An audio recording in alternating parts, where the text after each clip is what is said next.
예, 안녕하십니까. 저는 여자연 사무총장 김영길입니다.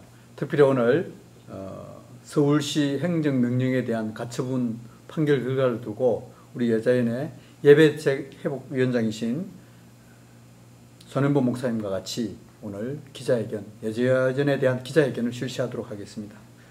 먼저 보도자료, 성명서를 제가 낭독하도록 하겠습니다. 비대면 예배 강요명령 집행정지 기각 결정은 우리 헌법의 종교의 자유와 형평성을 무시한 판결이다.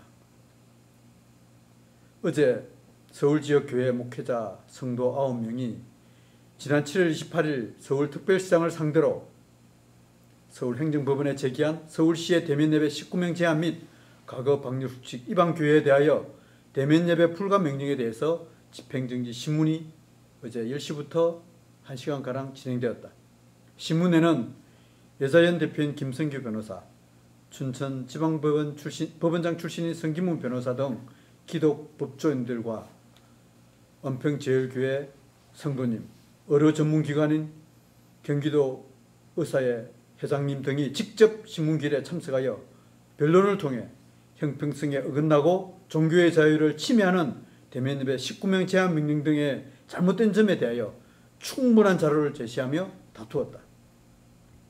특히 이번 판결을 앞두고 서울의 대표적 지역교회인 명성교회, 여의도 순복음교회, 사랑의 교회, 오륜교회, 금남교회 등 서울의 대표적인 교회와 경기도의 만나교회를 비롯한 전국의 30여 개의 교회들이 직접 탄원서를 제출하며 사법부에 공정한 판결을 요청하였다.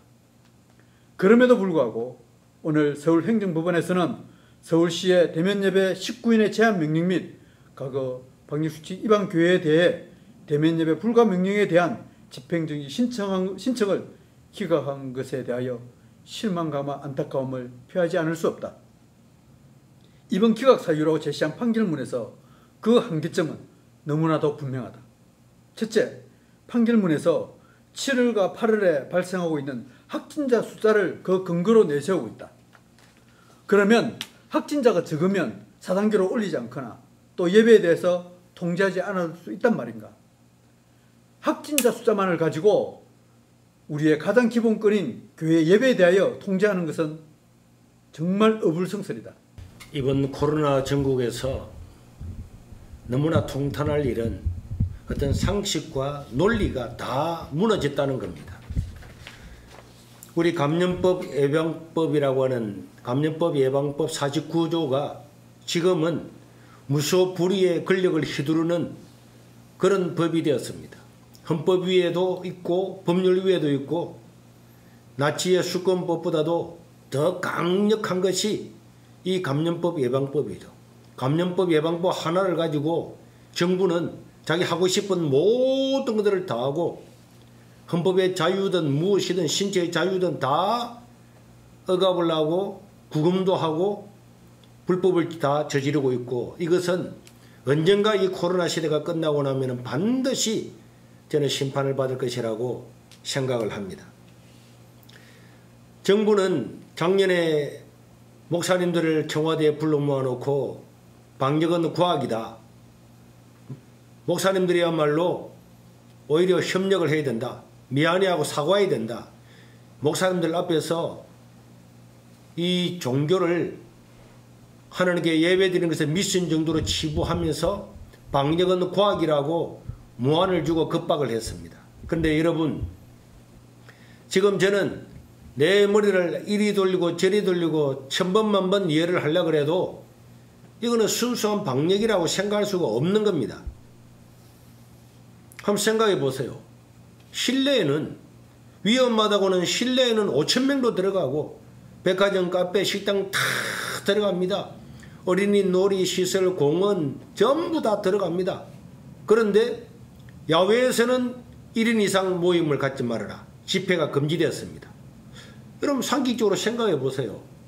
위험하다는 실내는 수천 명 다 들어가도록 해놓고 안전하다고 말했던 야외는 2명 이상 모여서 집회하지 말라.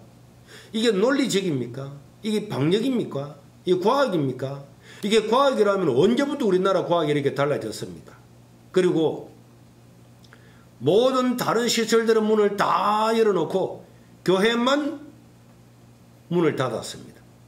여러분, 여기서 지금 표를 보면은 지난 7월 20일 날 질병본부에서 직접 발표한 겁니다. 자, 확진자 접촉을 통해서 감염자가 생긴 게 39.8%, 40%죠. 다중이용시설 관련자가 9.8%, 직장 관련자가 6.3%, 병원 및 요양시설 관련자가 4.6%. 그런데 기독교, 천주교, 불교, 이슬람 전부 다 합쳐서 종교 관련자는 4%입니다. 논리가 있으면 한번 이야기해 보세요. 4%밖에 안 나온 교회는 문을 닫고 다른 데는 다 문을 열어놨습니다. 이게 과학입니까? 이게 방역입니까?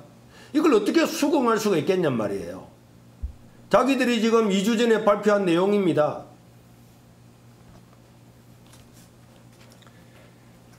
저는 누군가가 와서 저에게 이것을 이해를 시켜주면은 저도 정부 방침에 따르겠습니다. 논리가 아니잖아요.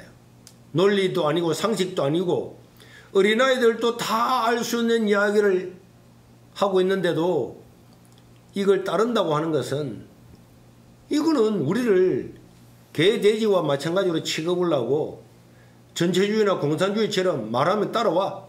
논리에 맞든지 안 맞든지 다 따라와. 이런 지금 이야기 아닙니까? 그리고 이번에 법원의 판결도 그렇습니다. 한 주간 전에는 같은 서울행정법원에서 종교의 자유도 인정하고 다 인정하고 다 인정한다. 교회의 모든 걸 다 인정하고 100% 받아주고 은평제일교회도 10일 정지한 것을 금지했어요. 그런데 오늘 서울행정법원에서는 교회의 문을 닫음으로 말미암아서 회복할 수 없는 손해가 발생한 걸 다 인정하면서도 방금 우리 목사님 말씀하신 것처럼 확진자 숫자가 늘어나기 때문에 공공의 복리 때문에 교회 문은 닫아야 된다. 그럼 좋습니다. 공공의 복리 때문에 그렇다면은 방금 보셨죠, 표. 공공의 복리 때문에 그렇다면은 다중이용시설, 직장, 병원, 요양 다 문 닫고 문 닫으라면 이해가 되겠습니다. 왜 숫자가 가장 적은 종교시설, 그 중에도 교회만 문을 닫냔 말이에요. 이게 판사들이 하는 판결입니까? 작년 8.25 때에 어느 한 판사님이 8.25 그 광장을 사용할 수 있다고 허용해 주는 바람에 엄청난 고통을 당하고 난 다음에 판사들도 올바른 판결을 지금 못하고 우왕좌왕하고 있다고 생각할 수밖에 없는 것입니다. 지금 우리나라가 이런 상태가 된 겁니다. 누군가에 의해서 두려워서 겁나서 지식인들도 입을 닫고 종교인들도 입을 닫고 진리도 입을 닫는 이런 시대가 왔단 말입니다. 그렇기 때문에 저는 당연히 교회가 올바른 교회라면 이런 곳에 대해서 불복종 운동을 해야 된다고 생각합니다. 지금 정권을 잡은 이 정부는 자기들이 정권을 잡기 전에는 얼마나 많은 불복종 운동을 해왔습니까? 자기들이 원하는 대로 국가의 법을 따르지 않고 데모도 하고 폭력도 해두르고 낙선운동도 하고 법을 다 무시했어요. 왜? 자기들이 옳다고 하는 이유 때문에. 지금은 완전히 거꾸로 하고 있습니다. 진리를 탄압하고 교회를 말살시키려고 하고 있는 것입니다. 우리는 교회는 지금 현재 일어나야 된다고 생각합니다. 여기서 만약에 교회가 굴하고 예배를 드리지 않고 하나님보다도 사람을 더 두려워하고 정권을 두려워하고 이렇게 나간다면은 우리 스스로가 여기에 대해서 감당하지 못하고 우리 스스로가 분리합리한 이런 곳에서 우리 스스로가 문을 닫는다면은 정말 교회가 다 문 닫는 그런 날이 올 것입니다. 우리는 절대로 사악한 정권에 복종하거나 그 말을 따라서는 안 되는 것입니다. 어떤 사람들은 말하기를 위에 있는 권세자들한테 순종하라 그랬으니까 국가의 법에 순종해야 된다고 논리를 펴는 사람들이 있습니다. 여러분, 하나님의 법에 맞지 않으면은 국가의 법도 우리는 따를 수 없는 것이 성경입니다. 만약에 초대교회 사도들이나 성도들이 로마의 법에 다 순종했다면 순교자는 왜 생깁니까? 사도는 왜 순교합니까? 기독교 2000년 역사 가운데서 수많은 사람들이 정권에 반대해서 신앙의 자유를 지키기 위해서 피 흘려서 투쟁했습니다. 그 결과로 오늘 우리가 자유를 얻었고 교회가 있는 겁니다. 그 사람들은 국가에 순종했으면 그런 고난을 안 당했겠죠. 교회가 좋은 이웃이 되어야지, 사람들을 사랑해야지, 교회가 좋은 이웃이 되는데, 그러면은 카페는 왜 갑니까? 좋은 이웃이면 안 가야지. 식당도 안 가야죠. 비행기도 안 타야죠. 모두 지하철 안 타야죠. 논리에 안 맞는 말을 가지고 성도들을 설득시키고 미혹시키고 있는 모든 목회자들은 회개해야 될 거라 생각합니다. 저는 이런 생각을 합니다. 일제시대에 믿음을 지킨 사람들이 존경스럽죠. 그럼 우리는 일제시대가 다 지나갔어요. 제가 태어나기 전에 일제시대가 지나갔습니다. 6.25 때 교회를 지키기 위해서 공산당에 대적하다가 순교한 사람 수도 없이 많습니다. 정말 그때의 믿음으로 한번 살았으면 영광인데, 그런데 6.25도 지나갔어요. 그리고는 70년의 세월이 흘러서 지금 코로나 전국이 왔습니다.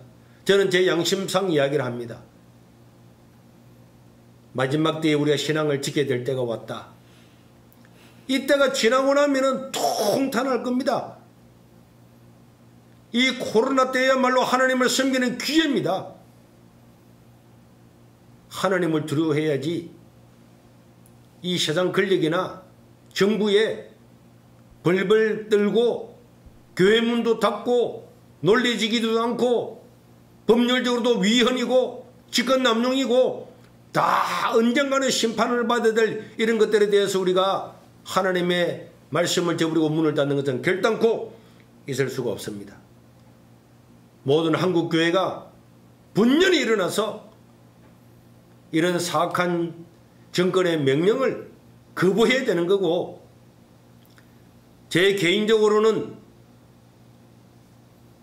형평성을 유지하지 않는 이상, 교회만 문 닫으라고 하는 이런 명령이 내려오는 이상, 코로나 단계가 4단계가 되든 10단계가 되든 100단계가 되든 절대로 우리는 여기서 굴복할 수가 없고, 교회가 해체가 되고 어떤 위험한 일이 감수가 온다 할때라도 기꺼이 그 일을 감당할 겁니다. 한국교회 성도 여러분, 일어나서 교회 문을 열고 하나님을 예배하고 우리에게 주어진 정당한 법과 또 하나님이 주신 이 모든 말씀을 따라서 방역을 하면서도 형평성 있게 해야 되는 거고, 사악한 정권의 미혹을 당하거나 그 앞잡이가 되어서 말도 안 되는 논리를 가지고 교회 문을 닫고 예배를 드리게 못하는 것은 이건 사탄의 일입니다. 이게 순종할 수가 없습니다. 굴복할 수가 없는 거예요. 아까는 웃음마귀가 사악한 정권을 이용하고 권세를 이용하고 공정권세 잡은 이 것들이 다 정권 잡은 자들을 이용을 해서 지금 하나님의 백성들이 예배를 드리지 못하고 한국교회를 무너뜨리려고 하고 있는데, 이게 순종해서는 안 될 겁니다. 한국교회가 다시 한번 올바른 영안에 눈을 떠서 하나님을 예배하고 찬양하고 회복될 수 있기를 바랍니다. 이상입니다. 제 기자분들이나 일반 사람들이 이거 판결에 대해서 어떻게 할 것인가 지금 궁금해할 텐데요. 저희들 지금 법조인방에 이런 글이 올라왔습니다. 조금 소개시켜 드릴게요. 이번 판결은 대한민국 법원의 수치다. 가장 수치스러운 판결이다. 이렇게 할 정도로 이번에 참여했던 변호인들은 이번 판결에 대해서 좀 수긍할 수 없다는 이런 인상입니다. 그래서 지난번에는 저희들 항고를 하지 않았습니다. 왜? 법원의 판결도 또 존중해야 되니까. 그런데 이번 판결 같은 경우에는 어느 누가 보더라도 인정할 수 없는 제악의 판결입니다. 그래서 우리 항고 여부를 즉시 검토해서 항고를 실시할 것이고요. 아울러 한국교회에 대해서는 방금 우리 목사님 말씀하셨듯이 여기에 침묵하면 더 이상 갈 곳이 없습니다. 정말 마지막입니다. 영적 전쟁의 전투 현장에서 우리는 결코 이 싸움에서 물러설 수가 없습니다. 우리는 십자가의 군사들이고 하나님의 자녀들이면서 하나님의 나라를 지키는 용사들이잖아요.